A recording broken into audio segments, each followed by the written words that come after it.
पिता के बेटा है, मानने के लिए हम अपने बीवी के पति हैं, मानने के लिए हम अपने बच्चों के पिता हैं, बट मुझे लगता है सॉरी बेटा बेटा तक ठीक था, मानने के लिए बीवी के पति मतलब सेट पे किसके मेरे पति थे क्या? नहीं। Hello friends, welcome to my YouTube channel reaction with Yadavgarh. आज मैं लेकर के आई हूँ खेसारी लाल यादव और आम्रपाली दुबे का जो मूवी आने वाला है डोली सजा के रखना, उसी मूवी से रिलेटेड खेसारी लाल यादव और आम्रपाली दुबे का इंटरव्यू वीडियो है, जिसमें कि बहुत ही मज़ेदार मतलब बातें की गई है इस वीडियो में। शूटिंग के दौरान इस मूवी के जो बातें हुई है, कैसे क्या हुआ है, उसी चीज़ से रिलेटेड है, जो कि खेसारी लाल यादव और आम्रपाली दुबे खुद बता रहे हैं। तो चलिए बिना किसी देरी के हम लोग वीडियो को देख लेते हैं और जान लेते हैं इस मूवी के बारे में कुछ बातें। तो बिना किसी देरी के वीडियो को प्ले करते हैं।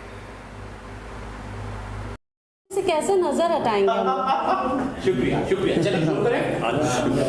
तो आम्रपाली जी, ये एक प्रेस कॉन्फ्रेंस रखी गई है डोली सजा के रखना की रिलीज के बारे में अनाउंस करने के लिए, बताने के लिए। आप कुछ ऐड करना चाहते हैं इस फिल्म के बारे में, अपने बारे में बताना चाहती हैं, किरदार के बारे में बताना चाहती हैं? इस फिल्म का किरदार मुझे लगता है रजनीश जी ने जो मेरे लिए लिखा है, वो स्पेशली मुझसे बहुत सारे बदले निकालने के लिए लिखा है, क्योंकि इसमें मुझे bad singer, bad dancer, bad performer सब कुछ दिखा दिया है। But I am pretty sure वो साइड ऑडियंस को बहुत अच्छा लगेगा। और एक चंक है फिल्म में छोटा सा, जहाँ खेसारी जी मुझे डांस की ट्रेनिंग दे रहे हैं, और वो सब सीक्वेंस जब आप लोग फिल्म में देखेंगे तो बहुत मज़ा आएगा आप लोगों को। तो मेरा किरदार कुछ ऐसा ही है, कुछ टेढ़ा मेढ़ा टाइप का है, जो स्क्रीन पर जब आएगा तो आप लोगों को देख के बहुत मज़ा आएगा। किस तरह की पेयरिंग थी जिस डोली सजा के रखना में खेसारी लाल यादव के साथ? खेसारी जी के साथ तो मैं जब भी शूट करती हूँ मुझे बहुत मज़ा आता है, क्योंकि ऑन स्क्रीन तो हम लोग हंसते ही रहते हैं सीन्स की वजह से, हमारे डायरेक्टर सर की वजह से, लेकिन ऑफ स्क्रीन किसी को एक्टर को हंसाने की क्षमता जो खेसारी जी में वो और किसी में भी नहीं है। हम लोग पूरे टाइम सेट पे सिर्फ हंसते रहते थे, कुछ ना कुछ बात करके, और या तो गाने सुनते रहते थे। मुझे इनके सारे गाने आने से पहले मालूम रहते हैं कि अभी ये आएगा, अभी ये आएगा, अभी ये आएगा। आदमी नहीं है, जोक है। नहीं मतलब हंसाते रहते हैं। नहीं हंसाते रहते हैं। मैंने कभी उनको ऐसे सीरियस होते हुए नहीं देखा सेट पे। हमेशा अच्छा माहौल रखते हैं, सब लोग को बहुत कंफर्टेबल रखते हैं आसपास। जी खेसारी जी, एक खास बात है कि आप सबके साथ इस तरह से इतना लाइट माहौल बना के रखते हैं, इस तरह से पेश आते हैं, बहुत डाउन टू अर्थ। कैसे करते हैं सब? उसके लिए हम 6 महीने तैयारी करते हैं। 6 महीना सोचते हैं कि झेलूंगा कैसे, तब डेट देते हैं हम लोग के लिए। ऐसा नहीं, किसी को अपना बनाने के लिए तैयारी की ज़रूरत नहीं होती है। और ज़िंदगी में अपने आप, अगर आप अपने आप को खुश रखते हैं तो मुझे लगता है कि आपके आसपास के हर सारा माहौल खुश रहता है। बी पॉजिटिव, जो जिसको लोग बोलते हैं। आप अगर पॉजिटिव हैं तो दुनिया में हर आदमी आपको पॉजिटिव ही दिखेगा। अगर आप नेगेटिव में हैं तो मुझे लगता है हर आदमी आपको माइनस ही दिखेगा। तो आपके ऊपर निर्भर करता है कि आप अपने जीवन को किस दिशा में लेकर जाना चाहते हैं। और मुझे लगता है कि अगर हम सेट पे हैं तो हमारा परिवार तो वही होता है ना। हम मानने के अपने पिता के बेटा हैं, मानने के लिए हम अपने बीवी के पति हैं, मानने के लिए हम अपने बच्चों के पिता हैं, बट मुझे लगता है सॉरी बेटा बेटा तक ठीक था, मानने के लिए बीवी के पति मतलब सेट पे किसके मेरे पति थे क्या? नहीं, जो परफॉर्म में घर पे करते हैं वो परफॉर्म तो यहाँ भी करना पड़ता है ना। बजने लगा। उसको डबल मीनिंग क्यों बना? नहीं कुछ सॉरी, यही बोल रही हूँ मैं, यही ऐसे ही हंसाते हैं वो, और फिर बोलते मैंने कुछ किया भी नहीं। देखिए अच्छा, देखिए, जो मैं घर पे परफॉर्म करता हूँ वही परफॉर्म तो यहाँ भी करता हूँ मैं। मान के चलिए कि क्या हुआ, अब इसमें कौन सा गलत था? हम लोग शब्दों से ज्यादा भावनाओं को समझ रहे हैं। नहीं, मेरे कहने का मतलब कि जिस तरह हमारे बीवी से भी नोक झोंक होती है, प्यार मोहब्बत होता है, बच्चों के साथ जो होता है, वो सारी माहौल तो हम लोग को सेट पे मिलती ही मिलती है। तो वो सारी चीज़ें अगर हम नहीं मैं चुप हो गई हूँ। तो वो सारी चीज़ें हमें करनी पड़ती है, इसलिए क्योंकि एक परिवार ही है हमारा। सिनेमा देखा जाए तो एक परिवार की तरह है। जैसे कि हमारे पिता के रोल में हमेशा रजनीश भैया, जब भी हम लोगों ने काम किया तभी हमेशा समझाना कि नहीं ऐसे करो, ये करो, वो करो। और ये बेहतर सिनेमा बनाने में कामयाब इसलिए हो जाते हैं क्योंकि इनको एक्ट करना आता है। ये जो एक्टिंग करके हमें बताते हैं वो हमारे लिए बहुत ईजीली हो जाता है। तो हमने जब भी इनके साथ काम किया है तो हमें सपोर्ट एक इस तरह से मिलता है कि एक डायरेक्टर के साथ साथ एक एक्ट जो होता है, हमें कैसे बोलना चाहिए, हमें खड़ा कैसे होना है, ये सारी चीज़ें इनके अंदर वो गुण है। और ऐसा नहीं कि ये एक्टिंग बताते हैं, ये मुझे नेचुरल बोलते हैं कि बेटा नेचुरल हो, ये चीज़ें नेचुरल कर, ऐसे हमारे यहाँ खड़ा होते हैं। तो हम तो वही जी के हाँ, लेकिन कबो कब आदमी अभी 15 साल से इधर है ना है, तो थोड़ा सा गांव से दूर बड़ा पव आ जाता है तो कभी कभी बड़ा बवाला स्थिति में आ जाते हैं। तो वो सारी चीज़ें हैं। तो फैमिलियर आप अगर अपने आप को खुश रखना चाहते हैं तो मुझे लगता है कि एक हीरो के हिसाब से मुझे लगता है कि आपकी जिम्मेदारी बनती है कि आपकी पूरी यूनिट आपको लेकर सफ़र कर रही है। एक हीरो हीरोइन का जो रोल होता है पूरी फिल्म उसी पे टिकी रहती है। अगर हम ही माइनस जोन में चले जाएंगे तो हमें लगता है कि पूरा यूनिट माइनस जोन में जाएगा और हमारा काम बेहतर नहीं होगा। तो हम लोगों की कोशिश रहती है कि जब हम ही नहीं हंसेंगे तो हमारी यूनिट कैसे हंसेगी। तो बस थोड़ा सा स्टारों का हंसने के खुद के हंसने से ज़्यादा खेसारी जी की एक खासियत है जो बीइंग ए डायरेक्टर, और आम्रपाली जी भी इससे सहमत होंगे कि रात का जब 2 बज जाए 3 बज जाए और सब कोई थका हुआ है, दिन सुबह 9 बजे की शिफ्ट से लोग काम कर रहे हैं, रात के 3 बजे 4 बजे जब सब नींद में मतलब माते हुए रहते हैं और बहुत थकान रहती है, उस समय जो ये जगाते हैं लोगों को, जो प्रेरित करते हैं, जो उस समय एनर्जी ये देते हैं सबको, और उसके बाद जो काम निकलवा लेने की क्षमता है इनके अंदर है। और खासियत ये भी है कि क्योंकि इनकी जो जहाँ से आए हैं वो बहुत नीचे से आए हैं और बहुत संघर्ष करके आए हैं, तो जानते हैं कि जो यूनिट के बाकी लोग आज की तारीख में संघर्ष कर रहे हैं उनसे और इनके बीच में एक बहुत बड़ा गैप है। वो जो टेक्नीशियंस और जो बाकी जो काम करने वाले लोग हैं और एक सुपरस्टार, उसके बीच का गैप ना हो, इसके लिए उस गैप को भरने के लिए उन लोगों को प्रेरित करते रहते हैं, ऐसा एहसास दिलाते हैं कि मैं आपके बीच का हूँ, और वो लोग एंजॉय करते हैं उस चीज़ को और मोटिवेट होकर के और एनर्जी के साथ काम करते हैं, जो मुझे लगता है। हाँ, and the best thing about Khesari ji is कि उनको अपने यूनिट के हर एक बंदे का नाम पता है। उनको लाइट वालों का नाम पता है, उनको स्पॉट वालों का नाम पता है, उनको सेटिंग वालों को, वो सबको नाम से एड्रेस करते हैं, नाम से बुला बुला के बातें करते हैं, और हर कोई ऐसा सोचता है कि मेरी पिक्चर बन रही है, मैं ही प्रोड्यूसर हूँ, ये मेरा ही हीरो है। तो उस वजह से भैया इनको बोलता है तो वो अच्छा लगता है, और यही शायद वजह है कि इनकी फिल्मों में वो रस देखने को आपको मिलता है। चाहे कोई भी बनाए, लेकिन वो एक आत्मीयता और एक जो रस जो होता है, जो ठेठपना और भोजपुरीपना होती है। और हम लोगों ने डोली सजा के रखना में, तो मैं चूँकि फिल्म की मिक्सिंग वगैरह करके देख चुका हूँ, तो फर्स्ट हाफ जो फिल्म गुजरती है वो तो ऐसी हालत हो जाती है कि हंसते हंसते आदमी। मैं डबिंग नहीं कर रही कंप्लीटली, मैं डबिंग जब मैं डबिंग करने गया था तो सच पूछे पहला ऐसा सिनेमा होगा, पहला नहीं है ऐसे, तो उनके साथ करने पे तो सारी चीज़ें होती है, बहुत सारी फिल्मों में ऐसा हुआ है मेरे साथ, लेकिन इस सिनेमा में मैं डबिंग नहीं कर पा रहा था कंप्लीटली। मुझे लगा जब मैं क्या करूँ यार, मैं क्या किया हूँ इसमें। मैंने होता क्या है ना कि यार जो नहीं बोल रहा है वो भी बोला हूँ और कितना बोला हूँ, होता है ना। तो मैं डबिंग, मुझे लगता था कि हर एक सीन के बाद, जो हमारा का कॉम्बिनेशन चल रहा था कॉमेडी पार्ट, तो हर एक सीन के बाद मुझे 10 मिनट रेस्ट चाहिए था, क्योंकि दूसरा सीन करने के लिए सेम हालत इनका भी हुआ। ये पहले दिन इन्होंने डबिंग नहीं किया, पहले दिन सिर्फ हंसी और उसके बाद बोले अब हम नहीं, हंसते हंसते रो दी, इतना हंसी। तो वो सारी चीज़ें इस सिनेमा के साथ हुई, क्योंकि देखिए होता क्या ना, हर आदमी अपने जीवन में फ्रस्ट्रेट है, देखा जाए तो कोई अपने घर से फ्रस्ट्रेट है, तो कोई रोजगार बेरोजगार, तो कोई नेता, तो कोई मदारी, तो कोई ये बन गया, तो कोई वो बन गया, तो कभी ये प्रॉब्लम कभी वो। तो प्रॉब्लम के साथ अगर हम सिनेमा को भी प्रॉब्लम में ही डाल दें तो फिर कोई मतलब नहीं बनता। हमारी सिनेमा जो होती है इंटरटेन के लिए, और इंटरटेन के साथ एक मैसेज इंसान को देना है कि हम हंसते हंसते कुछ ऐसी चीज़ें देख ले कि हम जीवन में हमें उसे फॉलो भी करना है कि नहीं यार, ये हमें लगता है कि वो हमारा पॉइंट ऑफ व्यू गलत है, बट वहाँ से वो सही है। क्योंकि मीरा रोड से यहाँ आने का रास्ता सिर्फ ये हाईवे नहीं है, हाईवे हो सकता है जरिया, लेकिन इसके साथ कई सारे रास्ते भी कटे हैं। तो हम एक ही पॉइंट ऑफ व्यू से सोचते हैं, इसलिए चीज़ें गलत नज़र आती है। उसका कई सारे पॉइंट ऑफ व्यू, कई सारे मैप हैं, जो अगर हम उसके बारे में भी सोचें तो हमें यहाँ आने के लिए रास्ता मिल सकता है। बट हम जानते एक हैं, सोचते एक है, इसलिए चीज़ें खराब होती है।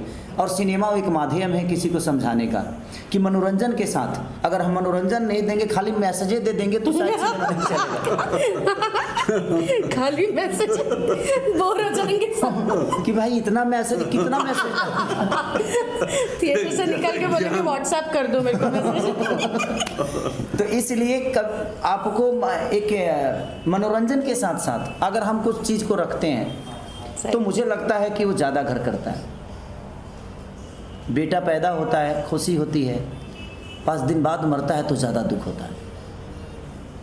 तो एक खुशी के साथ एक गम होता है कि नहीं यार, अगर हम ये कर दिए होते तो वो चीज़ गलत नहीं होती, या हम इसको पहले से। तो समझाने का तरीका अगर आपके डायरेक्टर को आता है तो मुझे लगता है कि एक सिनेमा बेहतर बन सकती है। और हमारे डायरेक्टर साहब ने इसमें बेहतर तरीके से रिश्तों से लेकर और मुझे लगता है गाने तक, इसका एक भी गाना आपको फ्लॉप नज़र नहीं आएगा, ये मेरी गारंटी है, ये मैं जानता हूँ। क्योंकि हर गाने पे हम लोग सिर्फ यही नहीं, हम ये दीदी, ये लगातार गाने आ रहे हैं, मैं इनको सुनाते, मैं 11-12 बजे रात को सोई है बेचारी, छोड़िए ना, को गाना आया है ये देखिए ना कैसा लग रहा है। तो कहीं ना कहीं सबका इन्वॉल्वमेंट बहुत ज़्यादा था।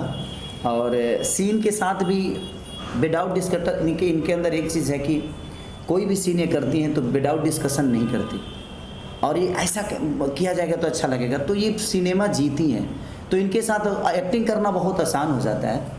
क्योंकि अब कभी कभी तो ऐसा हमको होता है कि हम कहना कुछ चाहते हैं और सामने वाला कह कुछ और रहा है, तो वहाँ फंसता है। लेकिन अम्रपाली जी के साथ अक्सर ऐसा, जब भी मैंने, मुझे लगता है कि मैंने 3 फिल्में की ना, नहीं, 4, 2 बस 2, एक में गाना किया था, हाँ। एक में गाना किया था।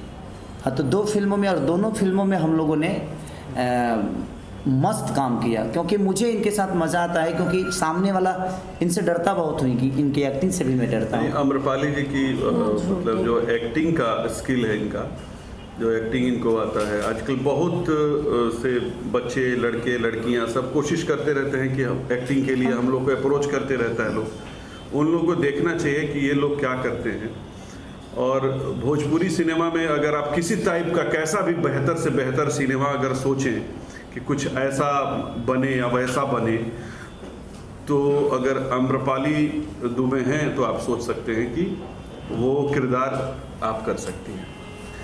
और मैंने इसी कड़ी में कुछ सोचा भी है, और इसीलिए सोचा है कि अम्रपाली दुबे, क्योंकि वो कुछ किरदार ऐसे होते हैं जो बियॉन्ड लिमिट होते हैं कि ये क्या कोई कर पाएगा। तो आप हैं इस इंडस्ट्री में, इस फिलहाल दौर में, तो बेहतर से बेहतर जो कुछ भी किसी फीमेल आर्टिस्ट के लिए सोचना होगा वो सोचा जा सकता है। बहुत ही बेहतर एक्ट्रेस है। अगर रोड आपका अच्छा है ना, तो आप ट्रैक्टर को भी 60 की स्पीड में दौड़ा सकते हैं। सही बात। तो सबसे बड़ी चीज़ कि ये एक रोड है। और खासकर हम लोग ने वहाँ पे जो एंजॉय सबसे ज़्यादा किया, हमारे प्रोड्यूसर साहब ने जो जिस तरीके का हम लोग को जिस तरीके रखे थे, या वो गोरखपुर के वो गोरखपुर में अपने आप अच्छी वाइब्स तो आती है। हाँ, जो सपोर्ट किया हम लोगों ने, जिनके घर में हम लोगों ने शूट किया, उन लोगों ने इतना बेहतर तरीके से अपना घर, वो तो वहाँ तो समझिए कि लगता ही नहीं कि हम लोग का अपने गांव में नहीं है, लगता है कि वो हमारा ही घर है, हमारा गांव है, वो हमारा ही घर है। मेरा घर है गोरखपुर, इसलिए अपने को अपना घर जैसा लग रहा था। तो आपके घर में कितने लोग हैं आप अपने घर? तो सब यहाँ नहीं पूछना। तो वहाँ काफ़ी हम लोग को, और ख़ासकर खेसारी जी ने हम लोग को काफ़ी जो वो मटन और लिट्टी वगैरह जो खिलाया था इन्होंने, फिश, क्योंकि खाने के बहुत शौकीन हैं। और शूटिंग के दौरान ये हर तरीके का खाना वहाँ पे जो बेहतर होता है वो बेहतर खाना तो मैं नहीं मंगवाता, मैं लिट्टी चोखा बनवाता हूँ। वही मतलब टेस्टी वाला, वो टेस्टी घर वाला, घर की चीज। हांडी मटन जो मंगवाए थे वो, हाँ हांडी मटन तो वो तो और क्या बेहतर में क्या खिलाओगे? मैंने आपके जीवन में खाना हांडी मटन अच्छा है। वहाँ का जो टेस्ट था, बर्गर पिज्जा से तो बहुत अच्छा है, सबसे बेहतर है। वहाँ का जो, और उसका पेमेंट हमने नहीं दिया, इन लोगों ने दिया, नाम मेरा। लेकिन मंगवाया था उसको। हाँ, मंगवाया मैं था।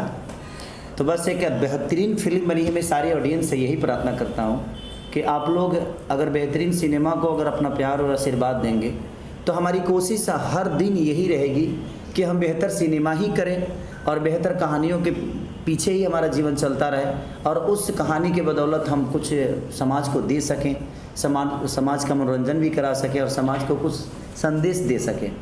तो प्लीज़ मैं सबसे रिक्वेस्ट यही करूँगा, आप के हमारे पत्रकार महोदय और मीडिया के तरफ से मैं यही रिक्वेस्ट करूँगा कि प्लीज़ आप लोग डोली सजा के रखना 2 सितंबर को हर पूरे ऑल ओवर इंडिया रिलीज़ हो रही है, जहाँ से हमारा भोजपुरी सिनेमा लगता है। तो आप प्लीज़ जाइए और अपना प्यार और आशीर्वाद दीजिए। हमारे फिल्म के 2 डिस्ट्रीब्यूटर शांत उज्ज्वल सितंबर जी, को मूवी जो कि रिलीज बहुत अच्छा होने से वाली सिनेमा है। रिलीज करते हैं। तो हमारी शुभकामना उस भाई के साथ भी है, अमरपाली जी के साथ हैं, रजनीश भैया के साथ हैं, हमारे रोशन जी के साथ हैं, दीदी के साथ हैं, और इस सिनेमा से जितने हुए जुड़े हुए, चाहे वो लोकेशन वाले लोग हों या होटल वाले लोग हों, कैमरामैन हमारे प्रिंस भाई से लेकर, जितने डांस मास्टर से लेकर, म्यूजिक डायरेक्टर से लेकर, यानी एवरीथिंग, जितने लोग हैं, सबको दिल से धन्यवाद कि आप लोगों ने एक अच्छी बेहतरीन सिनेमा का निर्माण किया और आज पूरी दुनिया के सामने उसको दिखाया जाएगा। तो प्लीज़ आप सबसे यही रिक्वेस्ट है कि एक बहुत अच्छी सिनेमा बनी है। मुझे लगता है कि इधर 2-3 साल में इतना ज़्यादा ट्रेलर का रिव्यू किसी को नहीं मिला जो कि इस चीज़ों को मैं इस सिनेमा को मिला। तो जिस तरह ट्रेलर का रिस्पॉन्स आप लोगों ने दिया था, उसी तरह मैं चाहूँगा कि हॉल में जाकर और अपना प्यार इतना बरसाइए कि लोग मजबूर हो जाएं बेहतर सिनेमा करने पे, क्योंकि बेहतर सिनेमा बहुत कम बनती है। मेकर्स भी मजबूर हो जाए रोशन जी, शर्मिला जी जैसी लागत लगाने में और इतनी महंगी फिल्म बनाने के लिए मजबूर हो जाए, बिकॉज हम लोग भी मिस कर रहे हैं कुछ समय से ऐसी मेकिंग जो रोशन सर और शर्मिला मैम ने की है इस फिल्म में। हाँ, जल्दी से कर लेते हैं 1-2 पिक्चर और, है ना। इनके पास तो जल्दी भी अगर बोलेंगे तो 2-2.5 साल बाद टाइम मिलेगा। नहीं ऐसा नहीं। अच्छा। कहानी अच्छी होती है तो मुझे मेरे तो लिए जल्दी मिल जाता है। मैं कहानी पे काम करता हूँ। सही मैं बात है। कॉन्सेप्ट अगर बेहतर होता है तो हमने कभी ये नहीं कहा कि नहीं उनका डेट है। जिसका बेहतर कॉन्सेप्ट होता है मैं उसके साथ में कर देता हूँ, पहले प्रायोरिटी उन्हीं को देता हूँ मैं। अच्छा बोला ना मेरे जी। एकदम सॉरी। इसीलिए आप लोग बेहतर कहानी लेकर आइए। मैं सारे लोगों से यही बोलता हूँ कि आप बेहतर कहानी लेकर आइए ताकि मैं मजबूर हो जाऊँ उसको करने पे। ये मत सोचिए कि खेसारी के पास डेट है कि नहीं है। आप बेहतर कहानी लेके आइएगा, क्योंकि हमें बेहतर कहानी की ज़रूरत है और आपको भी बेहतर एक्टर की ज़रूरत है। तो मुझे लगता है कि अगर हम सब दोनों मिल के, सारे लोग मिल के बेहतर चीज़ों पे काम करेंगे तो हमारा भोजपुरी अब इसलिए बेहतर होगा और हमारा समाज बढ़ेगा, हमारी भोजपुरी बढ़ेगी। 2 साल 2.5 साल जो वेटिंग पीरियड है खेसारी लाल यादव को ऐसे हीरो लेने के लिए फिल्म में, लगता है खेसारी लाल यादव चूजी बहुत ज़्यादा हो गए हैं, सेलेक्टिव हो गए हैं। मैं 6 महीने बाद भी काम करूँ तो मुझे फ़र्क नहीं पड़ता है, क्योंकि मैं गायकी करते रहता हूँ तो पैसे कमाते रहता हूँ। लेकिन अब बहुत कर लिया है ना, तो अब मुझे लगता है कि बेहतर चीज़ अगर हम करेंगे तो शायद हमारा समाज बढ़ेगा, हमारी भोजपुरी बढ़ेगी। इसीलिए मैं सिनेमा कम कर दिया हूँ। ऐसा नहीं कि मेरे पास सिनेमा की कमी है, जैसे इन्होंने राइट बोला कि अगर मैं डेट ना दूँ तो मुझे 3 साल बाद डेट आएगा। बट मैं ऐसा बिल्कुल नहीं कर रहा हूँ। मैं 2 महीने बाद सिनेमा करूँगा, मैं 4 महीने बाद सिनेमा करूँगा, लेकिन मैं कोशिश करूँगा। अब जो लोग नहीं मानते हैं कि नहीं भैया मेरे को डेट दीजिए, अपने पैसा लिया है, तो मैं कहता हूँ कि चल भाई तुमको पर नहीं हुई है तो हमको काहे के लिए पड़ी है। तो जो जिद करते हैं कि नहीं मुझे करना ही है, बेहतर सिनेमा मेरा है मेरेदार, उसके अगर पंटी से बेहतर है तो मैं उसकी जिद भी तो नहीं कर सकता। तो जिस जगह जाके मेरी बुराई करेगा, यार मेरे को डेट नहीं देता है कि सारी पैसा ले लिया, पैसा खा के खा बैठ के गए। बैठा है, मेरा डेट नहीं हीरो देता। हीरोइन लोग पैसा खा के बैठ गए। लेकिन इनको जो बेहतर, तो कभी कभी होता क्या है कि 10 फिल्में करता है आदमी, तो उसमें से 4-5 फिल्में उनके लिए कर देता है जिनको लगता है कि हम गलत उनको डेट नहीं दे रहे हैं। लेकिन मुझे अब लगता है कि बहुत हो गया, अब बेहतर सिनेमा करके, और जिस तरह साउथ इंडस्ट्री बताइए छोटी सी, हमसे बहुत आबादी कम है उनका, लेकिन आज उन लोगों ने बेहतर काम करने की कोशिश की, तो आज मुझे लगता है कि पूरे हिंदुस्तान में सबसे ज़्यादा आज तेलुगु मूवी देखा जा रहा है और वहाँ के स्टार को भी सब लोग प्यार कर रहे हैं। तो हमारी भी ऑडियंस बहुत है, बशर्ते हमें बेहतर सिनेमा पे काम करना चाहिए। और मैं ऑडियंस से भी कहना चाहता हूँ कि जब बेहतर सिनेमा आए तो आप लोग भर भर के प्यार दीजिए। अगर खेसारी की भी अच्छी फिल्म नहीं है तो प्लीज़ आप मत जाइए। मैं आपसे रिक्वेस्ट कर रहा हूँ कि आप अगर खेसारी की फिल्म अच्छी नहीं है तो आप प्लीज़ हॉल तक मत जाइए, चाहे मैं कितना भी रिक्वेस्ट करूँ। मेरा बेटा लंगड़ा है तो मैं तारीफ़ तो करूँगा, बट आप मत जाइए। लेकिन अगर बेहतर सिनेमा होता है, इसीलिए मैं हाथ जोड़ के प्रार्थना करता हूँ कि एक बहुत बेहतर सिनेमा है, तो आप कोशिश करिए कि एक बेहतर सिनेमा को भर भर के अगर प्यार आप देंगे तो हर आदमी बेहतर सिनेमा बनाने की कोशिश करेगा। देखिए यहाँ पेट चलाने के हर आदमी काम करता है, लेकिन हम लोग कोशिश अब ये कर रहे हैं कि नहीं, पेट बहुत हो गया, भर गया है पेट, अब हम बेहतर काम करें ताकि हमारी भोजपुरी बेहतर तरीके से प्रेजेंट हो और बेहतर तरीके से दुनिया इसको प्यार करे। रोशन जी, एक सवाल है, बहुत सारे लोग ये कहते हैं कि क्या फिल्म को भोजपुरी के साथ साथ किसी दूसरी भाषा में, किसी दूसरी लैंग्वेज में रिलीज नहीं किया जा सकता है, क्या इसके टेक्निकल एस्पेक्ट्स हैं? टेक्निकल एस्पेक्ट यहाँ क्या बोलें, क्योंकि हमारा लैंग्वेज भोजपुरी और हम लोग भोजपुरी को फोकस करके फिल्म बना रहे होते हैं और हर स्टेट की अपनी एक कल्चर है, तो उस कल्चर में हमारे कल्चर की फिल्में ले जाके हम। तो ये मूवी जो है 2 सितंबर को रिलीज होने वाली है। खेसारी लाल यादव ने जैसे कहा कि मुझे भर भर के प्यार दीजिए। ये मूवी की कहानी जो है बहुत ही ज़्यादा अच्छी है और जो मतलब ये शूटिंग के दौरान जो बातें होती है तो आम्रपाली दुबे बहुत ही ज़्यादा हंस रही थी खेसारी लाल यादव की बातों पर, क्योंकि वो इनोसेंटली कुछ भी बोलते हैं जो कि थोड़ा फनी लगता है, बट मासूमियत के साथ जो बोलते हैं ना, सुनने में बहुत ही ज़्यादा अच्छा लगता है। तो हम सभी, मुझे लगता है कि मेरे साथ साथ आप लोग भी एक्साइटेड हो कि ये मूवी आएगी और देखने के लिए जाना है, ठीक है। तो चलिए, अगर आप लोगों को ये वीडियो जो मैं लेकर के आई, दोनों का इंटरव्यू वीडियो अगर पसंद आया हो तो लाइक ज़रूर कर दीजिएगा और कमेंट करना तो बिल्कुल भी मत भूलिएगा, और चैनल पे नए हैं तो चैनल को सब्सक्राइब ज़रूर कर दीजिएगा। तो मिलते हैं नेक्स्ट वीडियो में, फ़िलहाल के लिए टाटा बाय बाय।